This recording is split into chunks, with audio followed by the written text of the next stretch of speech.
Вопрос, кто от Москвы руководил, координировал действия и военных, и политические вот эти имитацию всяких этих заседаний, решений и так далее на месте от Москвы? Вопросы подготовки всех этих событий, я думаю, одним из кураторов был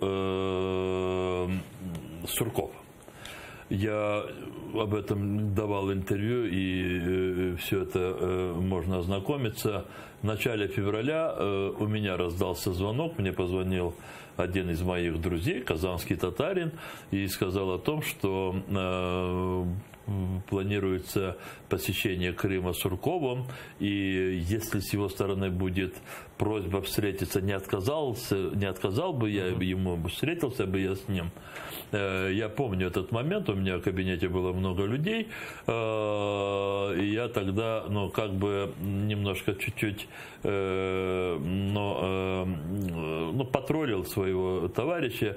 Я сказал, что если мы с Сурковым будем обсуждать вопросы помощи России и Украине, как хорошо обустроить крымских татар, то я всегда его приму в Меджлисе. Это тирада длительная, такая пафосная, она была больше рассчитана на тех людей, которые в кабинете, чтобы каким-то образом они знали, о чем идет речь, поскольку наша политика, как правило, всегда была открытая.